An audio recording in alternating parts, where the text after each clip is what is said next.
বিকাল 4টা, ভাত খাই নাই, ভাত খাওয়ার জন্য গাড়ি নিয়ে বের হয়ে গেছি। আসসালামু আলাইকুম এভরিওয়ান, চলে আসলাম বনানীতে স্টার কাবাবে। প্রথমে 3 তলায় চলে গেছিলাম, ওইখানে নাকি কাবাব আইটেম।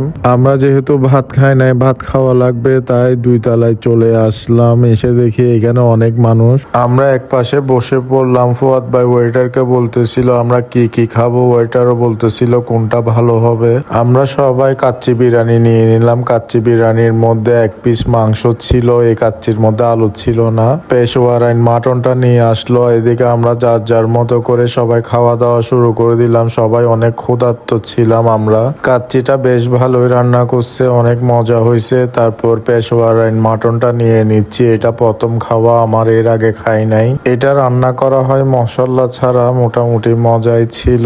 ভাত খাওয়ার পরে একটা ফিরনি নিয়ে নিলাম। ফিরনিটা আমার তেমন মজা লাগে নাই। ওদিকে 3 জনের মধ্যে যুদ্ধ চলতেছে, কে বিল আগে দিবে। একটা চা নিয়ে নিলাম, ওদের চাটা বেশ ভালো। চা খেতে খেতে আজকের ভিডিও এখানে শেষ করতেছি। আল্লাহ হাফেজ, আসসালামু আলাইকুম।